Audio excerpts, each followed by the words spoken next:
I'm mentioning that because I want people to request videos to things they generally care about. So I had let's say a relative ask about what's wrong with dancing, and so I think what happens often is when you're born into a religion, you don't necessarily know the value of it. It's like if you're born with a silver spoon, you don't know the value of money. And so that's natural, and the healthiest way is to ask questions. That's what I was told that basically from my spiritual teacher, one of the caliphs. He said, ask questions, that's how you learn. So, and thank you for that question. So, and the reason why I give that, because some people, Muslims especially, they might be shy of asking questions. I mean, they feel like they're exposing themselves, but you have to be brave. I'm not. I'm always asking questions. Yeah, that's how you learn. So anyway, his question is, why is Islam against fun like dancing and music? And so, yeah, I'll start with the verse of the Holy Quran. It says, and it might seem not obviously connected, but I'll explain. So, O ye who believe, intoxicants and the game of hazard and idols and divining arrows, basically betting of all kinds, are only an abomination, i.e. devilish suggestions, of Satan's handiwork. So shun each one of them, that you may prosper. Quran chapter 5 verse 90. So to summarize my idea is that dancing and music, or too much music, so too much, I'm happy with vocal music, okay, is a way of getting intoxicated when you have something missing that you can't put into actual words. It's a way of escaping emptiness, and so sometimes it's hard for a Westerner to realize that, because we've been fed this propaganda for a long time. And one thing that helped me bring it to the fore is I was watching some channel which is showing some old 1980s movies, okay, and you can see the beginning of the propaganda, which took 20-30 years to reach where we were, okay, and it's more obvious when you see the beginning of the propaganda. So it's called Footloose. Ever heard of that movie? Heard of it, yeah. And basically it's about these teenagers who are rebelling, and their great rebellion is to be able to dance and listen to any music they want. And these are not ordinary people. These are the most sexy, good-looking dancers ever, okay? Everybody else would just fail in this movie, okay? They're all models, essentially, right? And they're incredibly fit. If an ordinary person danced along with them, they would look stupid, So the reason I point that out is that dancing is not really a true expression of your soul. Because you have to be a gymnast, you have to be highly skilled, or all this kind of stuff to say whatever the truth is. And in these movies, it wouldn't work if you weren't good looking either, right? They essentially all look like models and really fat. Really healthy. If you had a fat person doing any of their dances, the movie wouldn't work. So I don't see as a true expression of spirituality, and that kind of thing becomes more common when there is a lack of spirituality. I'm going to have a dig at Christianity here, but we're good friends, we don't mind. I think that's what's happened in Christianity. In Judaism, you don't have music so much. Yeah, you have people singing the Hebrew words, but not so much like you see in modern day Christianity. Any thoughts? Yeah, quite a few actually. I know this is meant to be a quick video, but that's brought up a lot of thoughts. Just on the spirit of having a conversation, I'll try to meet you a little bit and see as far as I can go. I agree in terms of music not just being um, vibration of molecules in the hair. There is an enchantment that happens when you listen to music. There's people connect memory to music in such a deep way that you know there's something else going on more than just the physical. So that's me meeting you a little bit halfway. But dancing can also be a celebration. Would you disagree with that? It can be a celebration, and I can see where you're coming from. And I think people don't value the kind of celebration that really makes you happy. So you do need an alternative. You need to be able to celebrate, but the way I compare it is dancing is a sort of thing. Is a sort of a tribalistic way of doing things but not as valuable as celebrating by. It sounds boring, and this is a problem why a lot of people struggle with Islam. Doing things like giving sweets to strangers and things. That's far more powerful, and it has far more of an effect. Rather than choosing random things that are very individualistic, which sit with the Western mindset of individualism expressing themselves, but it's not as powerful or as fulfilling. And I call it, but anything fulfilling, truly fulfilling, I call it spiritual. So I see it as a poor substitute for real spirituality, a real happiness, and something that really works. Yeah, that's my rough idea there. Yeah, I could not disagree more. I really couldn't, because dancing in the context of a church, the justification given for it is David danced in celebration of God.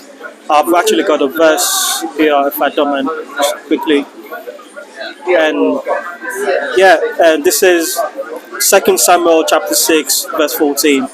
And David danced before the Lord with all his might, wearing a priestly garment. So David and all of the people of Israel brought up the ark of the Lord with shouts of joy and blowing of ram's horns. So this was like a victory celebration. They were dancing, they were singing, they were shouting, there were instruments. And that's, in terms of the Christianity, that's a big part of it. Protestant Christianity, huge part of it, because African Protestant Christianity, that's majority of it. We spend more time dancing in churches, as just because you've got people that are, for example, in deep poverty, true poverty, not like the West talks about poverty, but true, don't know where the next meal is coming from poverty. Yes, they go to a church on a Sunday, put on their best garments, and they go and they dance and they celebrate because they're in faith proclaiming that God is good despite the circumstances. So as a Nigerian, yeah, dancing is a celebration, as a spiritual worship is a big part of my faith. Okay, yeah, and that's, I'm glad I picked you to debate, because and I'm glad you're giving a good kind of comeback, because it makes a better conversation, more convincing to a person who wants to know otherwise. This might be weirdly off topic, but it goes back to the video we made last, which was talking about truth, and my claim that you put logic after belief. This to me reads like an example of you justifying dance and act because this is part of your religion. Does that make sense at all? So I don't see in the verse that you read out in the Quran the justification in and of itself. So, okay, yes. Thank you for reminding me. So, the reason why we avoid things that are often more intoxicating than logical is because we can go down paths that are not fruitful. And according to the verse, the whole point, the reason why you should shun some of these things is that so that you may prosper. There are people. And there are many cultures, rap culture and all the other things, where they're simply doing things that look cool, but do not help them as society. Actually, derail them. I said I was going to move closer to you. Let me move even further closer to see if we can find more common ground. Biblically, Satan was the angel of music. He was the choir leader, and there's a reason a lot of music are the quote unquote most intoxicating music, the one that top the charts, proclaim messages that are contrary to God, and we believe that's because those are the messages of Satan. So we just wait to move closer to you about the intoxicating nature of music and dance. And also music, one set of words, people associate all sorts of random meanings to it, and it could be good or bad. You just don't know. It's better to have something clear and concise that has its intended purpose as one thing. I want to try to make it as true to what he was asking. So the other thing he said was that dancing is very natural. He said his baby son just dances when he listens to music, right? And therefore it's natural. And I actually said this to him before, but then he said it again. It's like, so the benefit of the video is that maybe if you hear, the great thing about video, you can keep rewinding and hearing the same message. And I said to him, just because your baby does something doesn't mean it's the thing you should do. Like your baby poos in his nappy, you shouldn't be pooing in your nappy. And as you grow older, your needs change, and that's part of God's kindness. So God doesn't give you full responsibility when you're born, okay? He lets you develop in consciousness until you reach puberty. Then you become more responsible because you become more aware of your duties towards God. Your awareness goes beyond the tiny bubble of yourself and your mother or something. You know, you have greater consciousness, including God consciousness, right?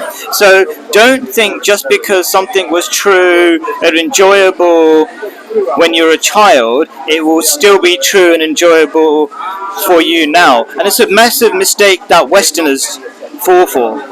They look back into the past and say, oh, the good old times, why can't we be as simple as we were when we were kids? Why can't we just play tag or whatever it is? Okay, because we've grown out of that. God has a greater plan, and God has, in fact, rather than looking back, you should be looking forward, like an amazing life you can have. Like you're more capable, you're more aware, so many things, but people who don't truly appreciate spiritual teachings, they don't, even if they're Muslim by name, they really don't benefit from it. And the essential thing, and this is the question I'm going to ask you, there are two different kind of realms of enjoyment, and I do have a video on this, but I'll try to say it in short. And this is the reason why people think religion and Islam and many religions are boring. So most Westerners, materialists, operate in a very narrow band of enjoyment, which is physical enjoyment. And there's a far more powerful, infinite level of enjoyment, but it's so subtle, or relatively subtle, and it's called inner peace. I call it inner peace.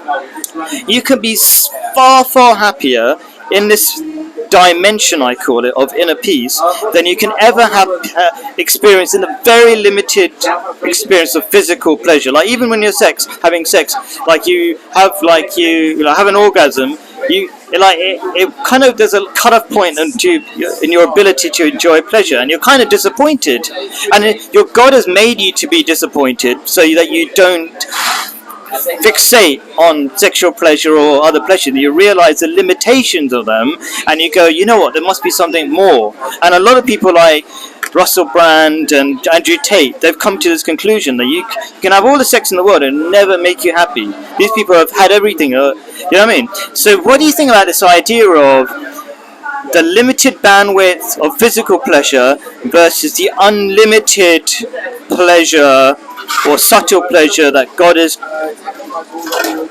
calling you towards? I call it inner peace, and that's a very accurate name because Islam means peace, means inner peace of sorts. Yeah, I'm worried that the person Claire holding the camera has been doing it for a while, so I'll try to be very quick. But firstly, what you call inner peace and distinguishing that from physical pleasure, I think is a wise move to make, because there are things that are not desirable to us but are beneficial to us. So you spoke about when you're a child, you've got different desires to when you grow up, and those desires might be natural, but not become beneficial. Now there are higher goals that God sets before us. That's okay. These are the things, and those can some feel limiting, on just on paper they feel like, oh, there's just less freedom, quote unquote. But what happens is those limits and those boundaries that God provides actually opens up a whole world of pleasure for you that you're not gonna have privity if you don't engage in it in the right way. So yes, I agree with you on that front. However, I don't think the physical pleasures are bad either. I think those are also designed by God. It's the indulgence in them. If you're indulging in them and they become an idol, that's when you start to lose the benefit and start to feel like they become a problem for you. Yeah, and I would just like to finish off with that these are not just ideas limited to spiritual or religious people. Is known by psychologists. There's a ton of evidence that first of all you need meaning to life, and these are psychologists, the greatest psychologists like Viktor Frankl, but even Jordan Peterson has done a very good job in collecting a lot of evidence. And for example, he talks about sort of mechanisms. I forget all about what are the kind of happiness feelings, not the drug, but hormones. Begin with D.